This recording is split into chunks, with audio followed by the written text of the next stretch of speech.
It all started as what I thought would be a normal evening at my friend's new restaurant opening. My wife, Sarah, told me that she needed to get there early to help with the preparations and suggested I join her later when everything was ready. I didn't think much of it at the time. Sarah had always been someone who took charge of organizing events, and I trusted her to handle things on her own. When I arrived at the restaurant, it was bustling with people and the sounds of music filled the air. The atmosphere seemed lively, and guests were mingling, enjoying the event. But there was something off. I couldn't shake the feeling that something was wrong. I looked around, expecting to see Sarah at the host stand or chatting with guests, as she usually would be in these situations. But she wasn't there. Instead, one of her co-workers, someone I only recognized vaguely, approached me with a concerned look on their face. They whispered, "You should check the private dining room in the back." I was confused. Why would I need to check there? But the worried expression on their face made my heart skip a beat, and I started to feel a knot in my stomach. I made my way through the crowded restaurant, my thoughts racing and my heartbeat quickening with every step. As I approached the back of the restaurant, I could feel the tension building inside me. I pushed open the door to the private dining room, and that's when I saw them. There was Sarah, but she wasn't alone. She was with another man. When they saw me, they both jumped apart, as if they had been caught off guard, their faces frozen with guilt. It all happened so fast, but in that moment, time seemed to stand still. My mind went blank, and my breath caught in my throat. I felt like I couldn't breathe, like I was in some kind of shock. I didn't say anything. I didn't yell or make a scene. I just stood there for what felt like an eternity, trying to process what I was seeing. Finally, I turned around and walked out of the room, through the restaurant and out into the parking lot, feeling completely numb. Later that night, Sarah came home. I could see the guilt on her face, and she tried to start a conversation, but I couldn't bring myself to look at her. I felt so distant, like I was in a different world from her. She tried to explain, to offer some kind of justification, but I couldn't bear to hear it. I didn't want any explanations or excuses. I didn't want to hear anything she had to say. The next morning, Sarah asked if we could talk things through. I didn't want to. Every part of me wanted to just run away and avoid facing the truth, but I agreed, knowing that we couldn't just pretend like nothing had happened. I couldn't bring myself to face the situation fully, but I was too exhausted to fight it anymore. She sat down across from me, nervously pouring herself a glass of water, gripping the glass tightly as if it were a lifeline. "Can we talk about this?" she asked quietly, breaking the heavy silence. I took a slow drink of my coffee and set it down carefully, trying to steady my thoughts. "Go ahead," I replied, my voice distant cold. I couldn't find any warmth in myself for her anymore. Sarah started to speak, her voice shaking with emotion. "I know I've hurt you, Michael. I know I can't undo what happened, but I want to try to make things right.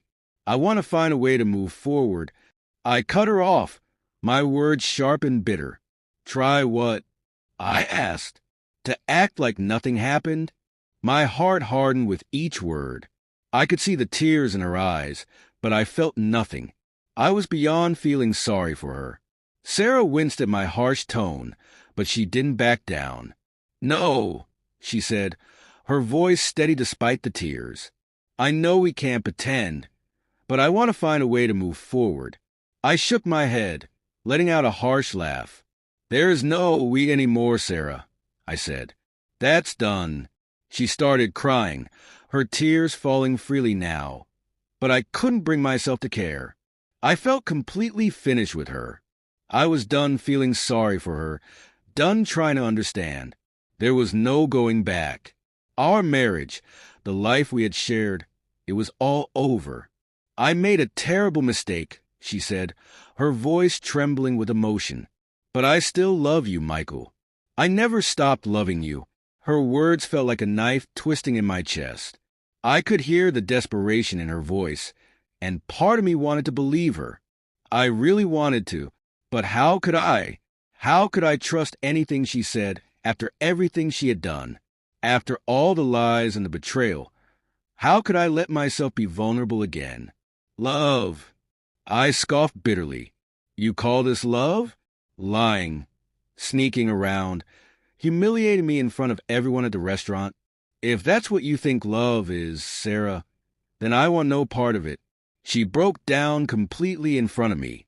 I saw the tears fall from her eyes, the pain on her face, and for a split second, I felt a small pang of sympathy for her. But it wasn't enough. Nothing would be enough to undo the damage she had caused. The trust was gone, and once trust is broken, it's incredibly hard to rebuild, if not impossible. In the weeks that followed, I found myself struggling with my emotions. I was torn between the love I had felt for Sarah for all those years and the intense feeling of betrayal that seemed to suffocate me.